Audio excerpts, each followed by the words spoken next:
Have you ever walked around and noticed all the trash we have here in the campus or at your house? If you really think about it, it's like if we're living in a big dump, but the trash is scattered. Today I'm going to explain to you the importance of why you should begin recycling. Before we are starting, I have 3 main points that I would like to tell. The one is the number. Is the actual number of people who recycle, and the number of people who don't. The second point is who does it affect: animals, people, and the environment. And the third one is how and why you should start recycling. Did you know only like 34.3% of people in the US actually recycle, according to EPA website? This also tells me that Americans generate about 254 million of actual trash. On the same article, it says 25% of Americans don't recycle. That means that they don't recycle like their aluminum, the paper, and like their trash waste they all have, which they just gather it all in one. And also this article that I read by Tree Hugger, it's not a good website, but it's the only one I could find. It's not really relatable, but it said like the ages that don't recycle is ages 18 to 30 years old, but I think it's because we're too busy like with college, we're trying to find any job we could get, and we don't really care about what we're throwing on the ground or if we're recycling. We just care about if we're getting enough income to survive off that 1 week or the month, or if we're even gonna pay the rent.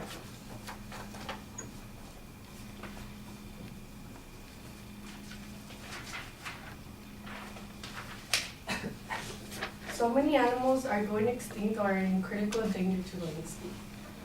Animals that really suffer are sea animals. In the article by Ocean Pollution says that we pollute 1.4 billion pounds of trash into the ocean annually. These animals don't deserve to have their home treated as a dump.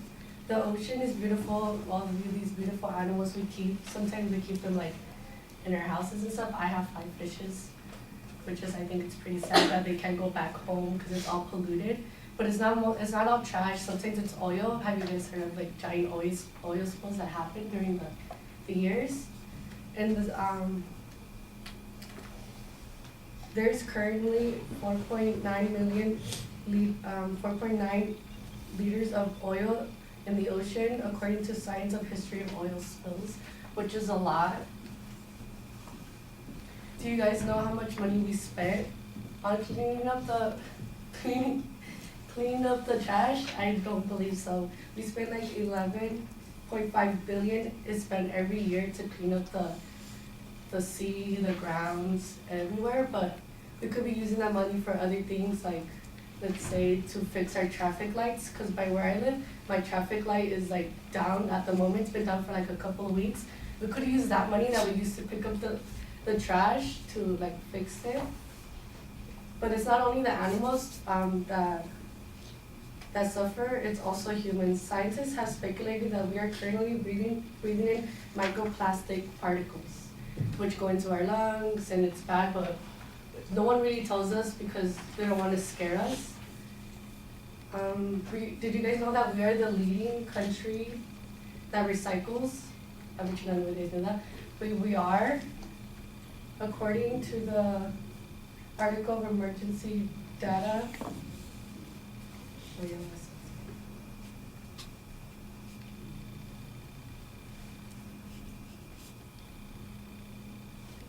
According to them, but we are not just ruining our own health, we're ruining animals, we're ruining our homes, like the earth for our children's children is not going to be good enough. It's probably just be like a big giant dump by then.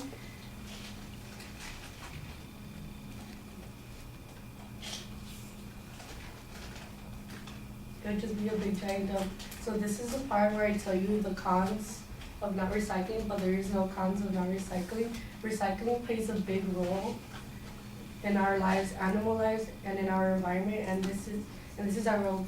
This is our home. Let's keep it clean until scientists find a new planet Until scientists discover a new planet where we could call home. Until scientists discover a new planet we could live on, this is our home, so let's keep it clean.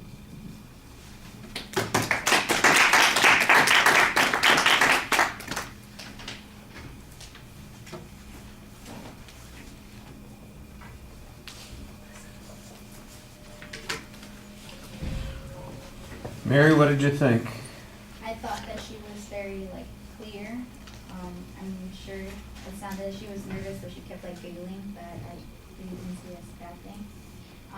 It was very good. She did cite a lot of sources, and she did mention some things I did not know, even though we kind of did the same topic, which was really interesting. I thought Japan was the leading one because they incinerate their stuff. And then they shame anybody really shameful people, they shame the people that actually pollute and don't actually recycle and stuff. So yeah, I guess I thought, but that's interesting. I didn't know that it was the United States. So I thought fun.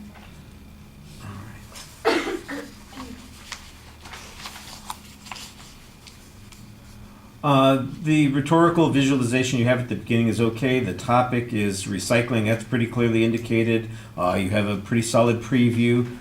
That's all right.